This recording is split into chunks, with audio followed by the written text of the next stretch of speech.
साधनों को अनुकूल बनाए रखने के लिए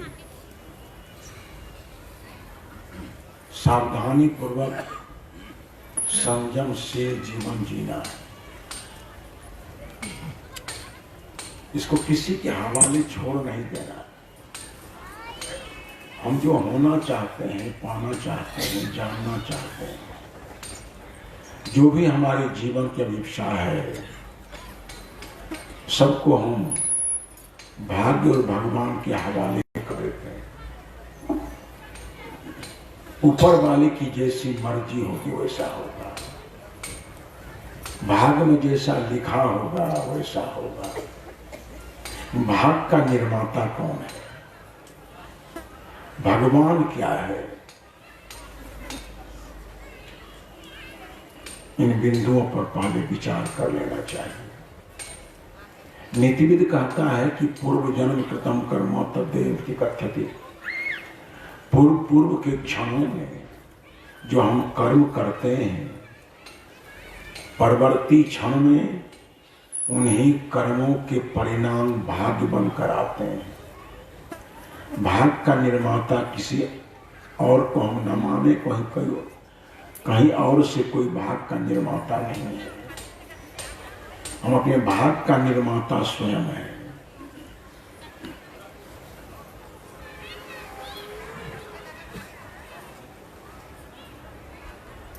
तो सुख साधनों की अनुकूलता है।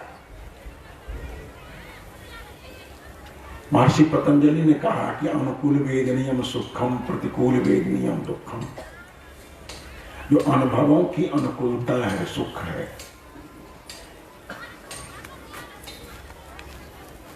किसी संत ने मोटे शब्दों में कहा कि प्रथम सुख निरोगी काया, द्वितीय सुख घर में कछु माया, माया पदे न धाम। जीवन जीने के साधनों में प्रमुख साधन धन भी है। दुनिया का महान दार्शनिक कन्फ्यूशियस ने कहा था कि धन आदमी का बाह्य प्राण है। शरीर में आत्मा नहीं हो तो शरीर खड़ा नहीं रह सकता है। बाहर में धन नहीं हो तो विकास का एक काम नहीं हो सकता है। हमारे ही व्यक्तिगत जीवन में धन के तीन उपयोग हैं, धन के तीन प्रयोग हैं, भोजन, वसन और भवन। जितने हम लोग जीवित शरीरधारी हैं, भोजन के बिना शरीर तो रहेगा नहीं। न्यूनाधिक रूप से कुछ न कुछ भोजन लेना पड़ता है।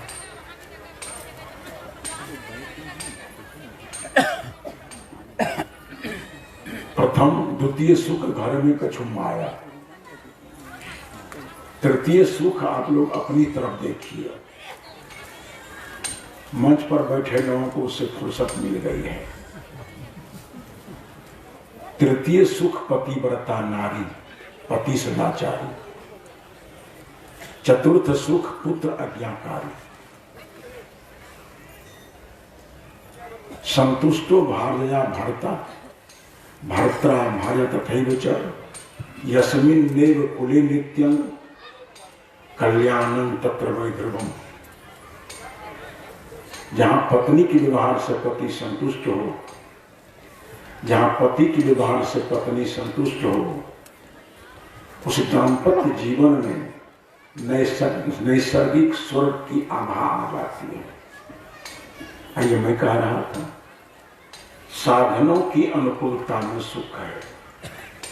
प्रथम साधन है शरीर। प्रकृति प्रदत्त साधनों में शरीर सबसे प्रथम है। शब्द शास्त्री कहते हैं कि शरीर माध्यम खलु सर्व साधनम। प्रकृति प्रदत्त साधनों में शरीर सबसे प्रथम है, बड़ा उपयोगी है। शरीर के बिना भोग नहीं हो सकता तो शरीर के बिना योग भी नहीं हो सकता। शरीर के बिना सेवा नहीं हो सकती तो शरीर के बिना साधना भी नहीं हो सकती। शरीर के बिना सिनेमा हॉल नहीं हो सकता तो शरीर के बिना सत्संग पंडाल भी तो नहीं हो सकता। सबका माध्यम शरीर है। शरीर माध्यम खलु सर्व साधन, सभी साधनों में शरीर प्रथम है। कि प्रथम साधन शरीर को अनुकूल बनाए रखना हम आप सभी लोगों की समझदारी की बात है। मैंने कहा हम सब कुछ छोड़ देते हैं भाग भगवान के भरोसे, अपनी जिम्मेदारी भी कुछ लीजिए। एक लड़का हमारे यहां परीक्षा दिया था, परीक्षा फल प्रकाशित हो गया, लड़का हो गया अनुत्तीर्ण। लोगों ने पूछा कि तुम्हारी परीक्षा में तुमको क्या हुआ? अपनी स्थिति नहीं बताते हुए कहता है कि दिवाकर भाई फेल कर गए। प्रश्न है उसके साथ कि परीक्षा में तुमको क्या हुआ? अपनी स्थिति नहीं बताते हुए विद्यार्थी कहता है कि दिवाकर भाई फेल कर गए। पूछने वाले ने कहा कि अरे भाई तुमसे पूछता हूं परीक्षा में तुमको क्या हुआ? कहा नरेश भैया भी फेल कर गए।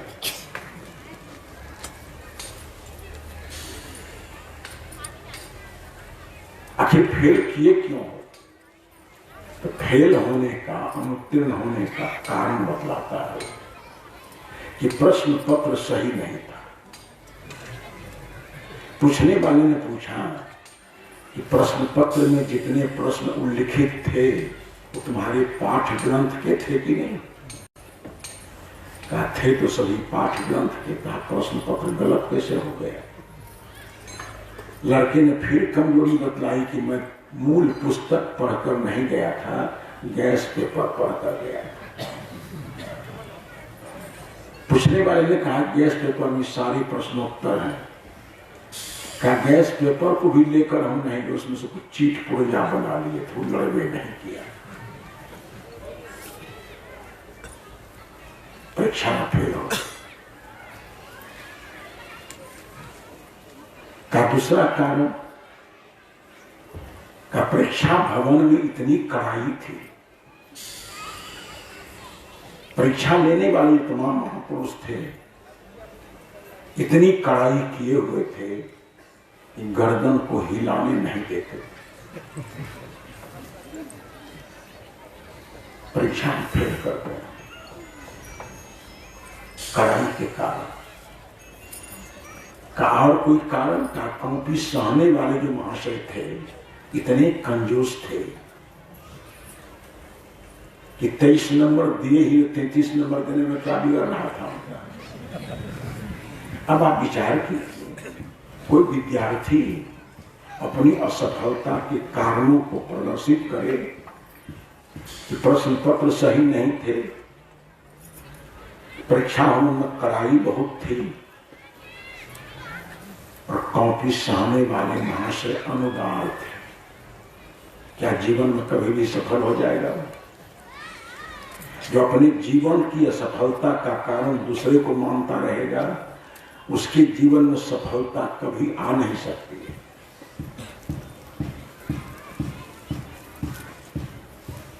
दुनिया का महान दार्शनिक सुकरात ने कहा था, जो अपनी गलतियों को समझ लेता है, अपनी भूलों को समझ लेता है, जो अपनी अज्ञानताओं को समझ लेता है, उसके जीवन में ज्ञान के दरवाजे खुल जाते हैं। उसी तरह से हम जो कुछ भी होता है ऊपर वाला जाने, ऐसा ऊपर वाला पढ़ा दिया है यहाँ के लोगों को। एक आदमी को कहा कि सत्संग में चलोगे ना? उसने कहा कि जाने की इच्छा तो थी लेकिन ऊपर वाले की मर्जी होगी तब। उन्हें हमने कहा ये भी उसी खाता खस रखा है। फिर किसी ने पूछा कि भाई इतना महत्वपूर्ण सत्संग का आयोजन हुआ है पोखियाटी में, चलोगे कि नहीं? प्रबल इच्छा थी जाने की, लेकिन देखें भाग में लिखा होगा तब। अब भगवान की प्रतीक्षा, भाग को टटोलना, अपना पुरुषार्थ समाप्त हो जाता है। ये दो वादों ने, ये दो प्रकार के अवैज्ञानिक मानसिक दशा पर बोझ ने आदमी को अपाहिज बनाकर रख दिया है। इस सबको अपने से संभालिए। हमारी स्वास्थ्य व्यवस्था कैसे ठीक होगी ये हनुमान जी नहीं जानेंगे। हमारी शैक्षणिक व्यवस्था कैसे ठीक होगी इसको सरस्वती और गणेश जी नहीं जानेंगे। सब हमारी श्रम सत्ता पर निर्भर करता है। अपनी जिम्मेदारी लीजिए। प्रथम सुख निरोगी काया, हमारा शरीर स्वस्थ हो, सबल हो, सुडौल हो। इसके लिए सावधानी हमें बरतनी होगी। हम लोग सात्विक, संयत, परिमित भोजन लें। यहीं से जीवन यात्रा शुरू कीजिए। प्राकृतिक, सात्विक, संयत आहार भोजन के 3 रूप हैं। भोजन शुद्ध हो,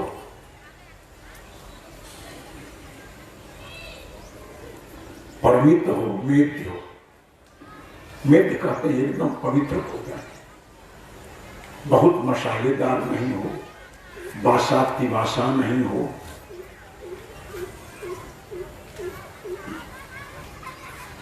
इस शुद्ध आहार में बहुत मसालेदार चीजें खानी अच्छी नहीं है। सादा भोजन और संयत आहार पर परिमित भोजन। भारण भागो सकल छूटे चक्र सब घट खोलिए। अल्प भोजन, अल्प निद्रा, अल्प मुख से भोजन। हम भोजन करने बैठते हैं तो होश खो देते हैं। दाल चावल साग सब्जी मिष्टान जो कुछ ही बने हैं, इतनी निर्ममता के साथ हम खेलते हैं कि प्राण चौहट्टा खेलने लगते हैं। ऐसा ठेलम ठेल पेलम पेल भोजन नहीं करना चाहिए। संयत भोजन। बचन में विज्ञान की पोथियां पढ़ा करता था। 4 खाते इसके हैं। एक में अन्न हो, एक में पानी हो, एक को कम से कम खाली तो रहने दो। सांस को आने जाने की जगह तो छोड़ दो।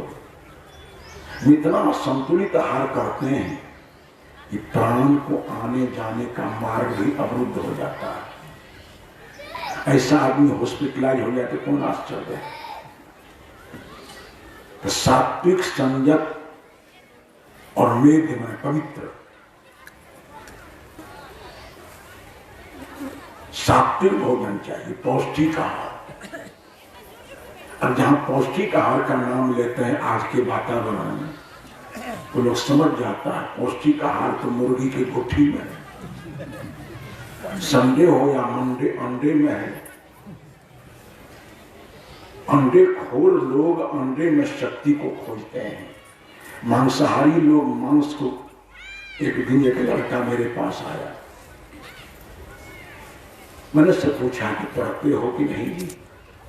अक्सर मैं लड़के लड़कियां सबसे पूछता रहता हूँ कि शिक्षा में लड़का पीछे नहीं, लड़की पीछे है।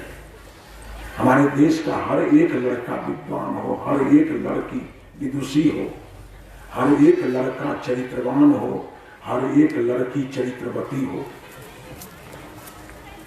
उस लड़के को मैंने पूछा कि पढ़ते हो? बड़े अहंकार में कहा कि मैं एमए पास हूं। हमका विषय क्या है? कहा हिंदी में एमए किया। तो हम कि मांस मछली खाते हो कि नहीं? उसने हमसे कहा कि इस जंगल की बात आप करते हैं, मांस मछली नहीं खाएंगे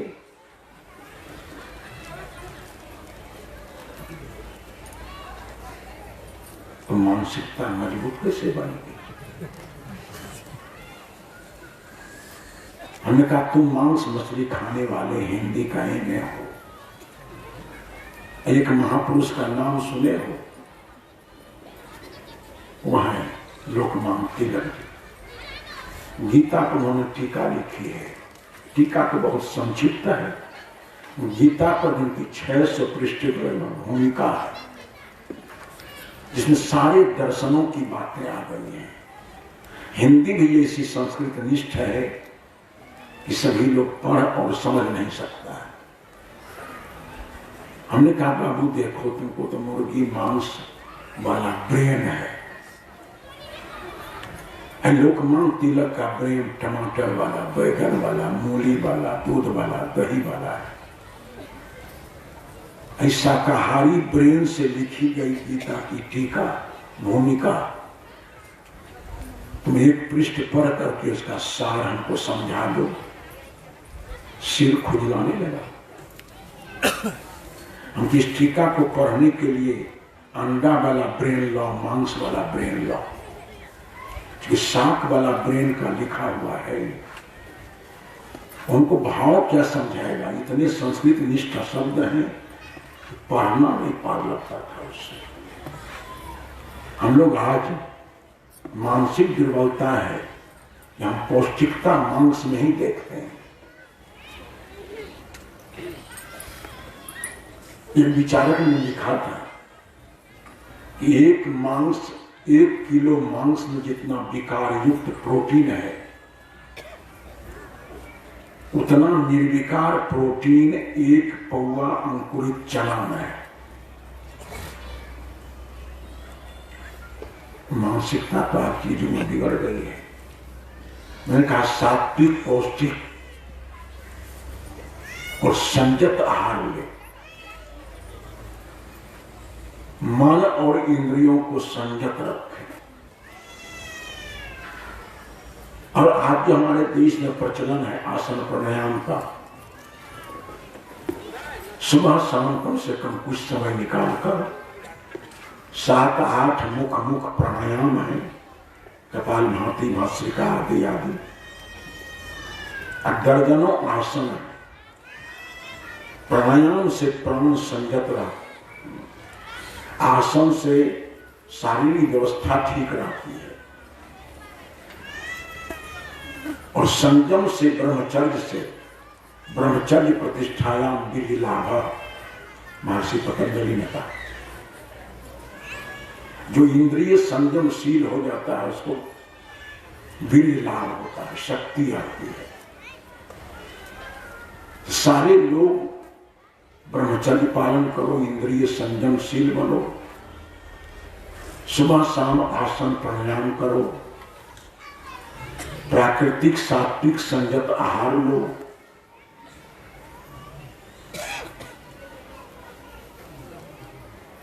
शरीर की दशा ठीक बन गई। क्योंकि हमारा संयम बिगड़ता है और हमारा शरीर बिगड़ने लगता है। सारे रोगों का मूल कारण है असंयम। मन असंयम, वाणी असंयत, शरीर असंयत, खाना पीना सब असंयत। असंयम के कारण रोग लगते हैं। आज जितना संयम बिगड़ता जा रहा है हमारे देश में, ये जानलेवा रोग एक ठहरा है बेचारा अंधे की तरह। कैंसर, कहां कारखाना है इसका? कैंसर रोग किस कारखाना में बना है? हमारे आपके असंयम ने कैंसर ऐसे रोग को जन्म दिया है। चिकित्सा शास्त्र में लिखा हुआ है कि 40 वर्ष के पहले किसी को मधुमेह, डायबिटीज रोग नहीं होना चाहिए। इतना संयम बिगड़ गया है यार कि मां के गर्भ से बच्चे आते हैं और वहीं से डायबिटीज लेते आते हैं। हवा प्रदूषित, पानी प्रदूषित, अन्न प्रदूषित। जिस मां के गर्भ में हम 9 महीने समय बिताते हैं, माताओं का गर्भ प्रदूषित। इस प्रदूषण का परिणाम सारे रोग होते जा रहे हैं। आज हमारे देश में बड़ी सावधानी की जरूरत है। संयम बिगड़ता जा रहा है, रोग आते जा रहे हैं। तो प्रथम साधन शरीर है। साधु शरीर अनुकूल होना चाहिए। नशा करने से, दुर्व्यसन करने से शरीर की अवस्था कभी अनुकूल नहीं हो सकती है। आज समय सीमों से पहले हमारे देश के नौजवान काल के गाल में विश्राम करने चले जा रहे हैं। काहे? जीने का ढंग बिगड़ गया। नशाखोरी इतनी तेजी से बढ़ गई हमारे देश में कि हजारों बह गए इन बोतलों के बंद पानी में। और शराबखोरी चलती होगी इस क्षेत्र में। हर इंसान को, हर बुद्धिमान को चाहिए हम नशाखोरी से मुक्त रहें। प्रयास करें कि हमारे परिवार में, समाज में कोई नशाखोर नहीं हो। परिणाम कभी भी अनुकूल नहीं आ सकता है। हजारों बह गए इन बोतलों के बंद पानी में, जो डूबे हैं गिलासों में न उबरे जिंदगानी में। ये तेरे हाथ का प्याला है, तेरी मौत का प्याला, घुला है जहर शरबत में, छिपी है आग पानी में। न कर बर्बादी अपनी जिंदगी बोतल के दीवानों, वो काटेगा बुढ़ापे में जो बोया है जवानी में। हमारे देश के सारे लोग नशा मुक्त जीवन जिए। सारे लोग इसका वर्जन कर रहे हैं। नीति ग्रंथ ने कहा कि द्यूतं च मद्यं पिशितं च वेश्या पापार्धि चौर्जम परदार सेवा एतानि सप्त व्यसनानि लोके घोराति घोरं नरकं नरकं। मैं दिन चला जा रहा, दिन के 12 बजे एक गांव में एक बूढ़ा आदमी कांधा पर छाता लेकर कुछ काम करवा रहा था। मैंने उस बूढ़े से पूछा, बाबा ये क्या मामला है? कुछ उत्तर दिए बिना उनकी आंखों में आंसू आ गए। कहा बाबा यही काम मेरे बेटे करते, पोते करते, बड़ी प्रसन्नता होती उसको। अगर हम शरीर छोड़ दिए होते, हमारा भोज भंडारा करता, संतों का समागम करवाता, विद्वत गोष्ठी करवाता, हमारी स्मृति में कहीं सत्संग भवन बना देता, हमारी स्मृति में कहीं कन्या पाठशाला बना देता। जीवनोपयोगी चीजों का निर्माण मेरी स्मृति में कर देता, बड़ी खुशी होती। आज तो बड़ा दुख है। कहा क्यों? कहा मैं बैठकर इधर नाती कहते हैं, बेटे को बेटे को क्या कहते हैं? हमारे यहाँ पोता कहते हैं। का दुर्भाग्य है कि आज मैं अपने पोता का श्राद्ध करवा रहा हूं। ये कितना दुखद विषय है। बाप अपने बेटे का श्राद्ध करावे, दादा अपने नाती का श्राद्ध करावे। ये नौबत आई कैसे? हमने कहा समस्या आई कैसे? कई लड़का चला गया कुसंग में। कुसंग से बुद्धि मारी जाती है। गोस्वामी तुलसी ने बड़ा अच्छा कहा, को न कुसंग की पाई नसाई, रहे न नीच मते चतुराई।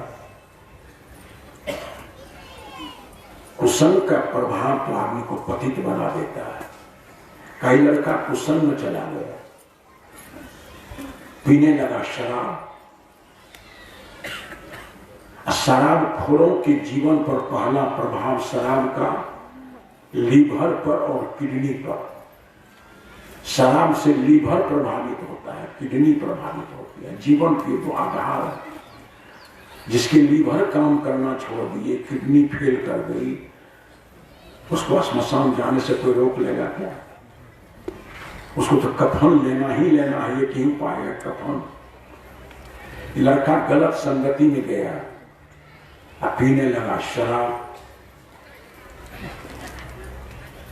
इतना शरीर प्रभावित हो गया। किसी निकटवर्ती डॉक्टर ने कहा कि देखो बाबू, तुम शराब पीना छोड़ दो, तुम्हारा शरीर प्रभावित हो रहा है, शरीर में प्रकंपन हो गया है।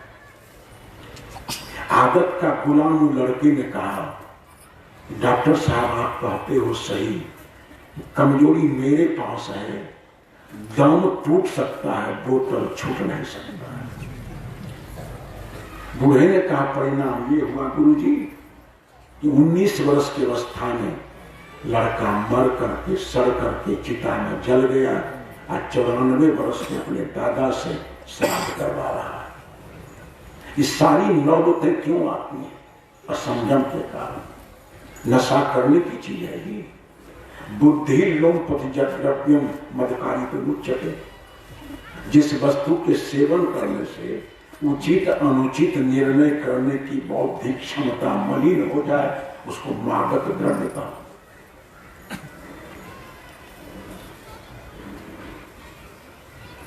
बुद्धि की छवि धूमिल हो जाती। एक दिन बिहार में 2 लोग घूम रहे थे, घूम घूम कर कपड़े बेचते थे। दोनों राजस्थानी थे। एक शाम को होटल में चला गया और बहुत से लोग होटल में बैठे हुए थे। संयोग से एक पुलिस इंस्पेक्टर भी होटल में जाकर बैठ गए। होटल में बैठे लोगों की तरफ सबकी तरफ इंस्पेक्टर का ध्यान जाता है कि कौन क्या बोलता है कि सुराग निकल जाए। तो दोनों आपस में राजस्थानी बात कर रहा था। बूढ़ा था वो ससुर था, जवान था वो दामाद था। दोनों की आपस में बातचीत होने लगी। बूढ़े ससुर ने अपने दामाद से कहा कि कहो भाई जी समाचार ठीक है। तो दोनों तो उसी दशा में था। बूढ़े ने दामाद से कहा कि भाई जी कहो समाचार ठीक है। तो दामाद ने भी कहा कि हाँ भाई जी समाचार ठीक है। बूढ़े ने कहा कि हमारी बेटी ठीक ठाक है कि नहीं। उस युवक दामाद ने भी कहा कि हाँ वो भी ठीक ठाक है। कहा तुम ध्यान देते हो कि नहीं कि दोनों नशा के घोड़ा पर चढ़ा हुआ था। ससुर भी नशे में, दामाद भी नशे में। कहा तुम ध्यान देते हो इसके ऊपर। कहा भला ध्यान नहीं देंगे, जैसी बेटी तुम्हारी वैसी बेटी हमारी। ये है नशा की हालत। बुद्धि लोमपतिजत द्रव्यम मदकारी को उच्यते। जिससे तो सत्य असत्य उचित अनुचित निर्णय करने की बौद्धिक क्षमता धूमिल हो जाए उसको मादक द्रव्य कहते हैं। जिसकी बुद्धि ही नष्ट हो गई, भगवान कृष्ण के शब्दों में बुद्धि नाशात् प्रणश्यति। जिसकी बुद्धि नष्ट हो गई उसके विनाश को कोई रोक नहीं सकता। जीवन को संभालने वाली बहुत बड़ी शक्ति बुद्धि है। जिसका दुश्मन ये नशा है। सारे लोग नशाखोरी छोड़ दें, संयम से जीवन जिए, मन इंद्रियों का संयम करें, सात्विक संयत परिमित आहार लें, आसन प्राणायाम करते रहें। इन नियमों पर चल करके प्रथम साधन जो शरीर है उसको हम अनुकूल बनाए रख सकते हैं। शारीरिक अनुकूलता में सुख है। यही शरीर प्रतिकूल हो जाए, सारी इंद्रियाएं प्रतिकूल हो जाए, चेतना प्रतिकूल हो जाए, यही शरीर नरक हो जाए। तो साधनों की अनुकूलता सुख है, साधनों की प्रतिकूलता दुख है। दूसरा साधन है धन। जो मैंने कहा कि धन के बिना कुछ नहीं होता। धन की परिणति व्यवहार में भोजन, भवन और वसन किसको नहीं चाहिए। न्यूनाधिक रूप से सभी लोग वस्त्र पहनते हैं। हमारे एक स्वामी शांतानंद जी थे, बेचारे युवा सन्यासी थे, उम्र अधिक नहीं थी, बड़े तितिक्षु थे। 3 टुकड़े कपड़े उनके शरीर पर, एक कमर में, एक कंधे पर, एक स्नान किए वो डोरी पर सूख रहा है। 24 घंटे में एक बार भोजन, 7:00 पर थोड़ा चना, थोड़ी मिश्री, मूंगफली, यही सब कुछ ले लेकर के 24 घंटे में एक बार भोजन। और अनिकेतन थे, कहीं घर में काम नहीं था, ठंड का समय हो, गर्मी का समय हो, वही 3 टुकड़े कपड़े, बड़े तितिक्षु। तो कुछ तो लेते थे ना भाई, 3 ही टुकड़े सही, बसंत तो चाहिए, कपड़े तो चाहिए। 24 घंटे में एक ही बार सही, भोजन तो चाहिए। शीत गर्मी ठंडा वर्षा से बचने के लिए छायादार मकान तो चाहिए। धन की परिणति 3 रूपों में है, भोजन, भवन और बसंत। दूसरा साधन जो शरीर है, धन है, उसको भी सुरक्षित रखने का प्रयास हम भाई बहनों को करना चाहिए। फिजूल खर्ची से बचें, अनावश्यक आवश्यकताओं से बचें। हर आदमी धरती पर सुखी हो जाएगा जो आवश्यक आवश्यकता को सीमित कर देगा, अनावश्यक आवश्यकताओं का त्याग कर देगा। जितनी अनावश्यक आवश्यकताएं हैं उसको छोड़ दीजिए, और जितनी आवश्यक आवश्यकता है उसको सीमित कर लीजिए। आप शास्त्र के नियम से आवश्यक आवश्यकता को सीमित करें, आमदनी से कम खर्च करें। जितनी अनावश्यक आवश्यकताएं फिजूल खर्ची है, मोहम्मद कहते थे फिजूल खर्ची शैतानियत है। फिजूल खर्ची करने वाला शैतान होगा, इंसान नहीं होगा। जुआ और शराब शैतानी काम है। कुरान की आदर्श शिक्षा में जो वाक्य आया, जुआ और शराब शैतानी काम है। जुआ न खेलो, शराब सेवन न करो। इस सारी फिजूल खर्ची को छोड़कर दें, मितव्ययी बने। दूसरा साधन जो धन है, धन सुरक्षित हो जाए। दूसरा साधन जो धन है वो आर्थिक दौर्बल्य आता है कैसे? राष्ट्रकवि मैथिली गुप्त ने बड़ा अच्छा कहा था कि 2-4 आने रोज के भी जो कुली मजदूर हैं, संध्या समय वे भी नशे में दिख पड़ते चोर हैं। मर जाए चाहे बाल बच्चे, भूख के मारे सभी पर छोड़ सकते हैं उस दुर्दशन को देखकर। फिजूल खर्ची से, अनावश्यक आवश्यकता से हमारे आपके जीवन में आर्थिक दौर्बल्य आता है, आर्थिक दुर्बलता, स्वास्थ्य की दुर्बलता। मेरा मानना है कि जिस परिवार, समाज, देश की स्वास्थ्य व्यवस्था बिगड़ गई, अर्थव्यवस्था बिगड़ गई, वहां की चारित्रिक व्यवस्था कभी ठीक नहीं रह सकती। सर्वतोभावी आदमी परिभ्रष्ट हो जाएगा। सभी समझदार लोगों को फिजूल खर्चियों से अपने आप को बचाना चाहिए। तो मैंने कहा साधनों की अनुकूलता में सुख है। दूसरा साधन धन है, तीसरा साधन जन है।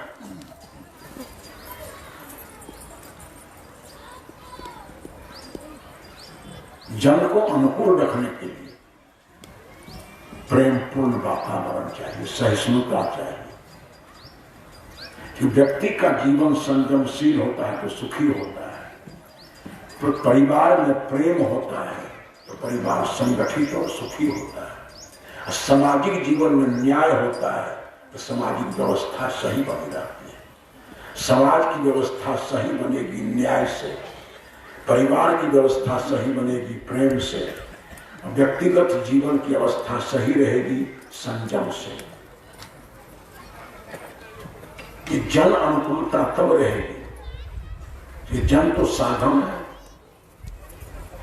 दुनिया का महान दार्शनिक अरस्तू ने कहा था, मनुष्य एक सामाजिक प्राणी है। इसी समाज के बीच हम जन्म लिए हैं, इसी समाज के बीच हमारे शरीर का संवर्धन हुआ है, इसी समाज के कोई वरिष्ठ विद्वान से हमने शिक्षा ली है। वो शिक्षक समाज का ही अंग है। इसी समाज के वरिष्ठ लोगों से हमने पहलवानी सीखी है। सारी कलाओं का ज्ञान हमको समाज के लोगों से ही हुआ है।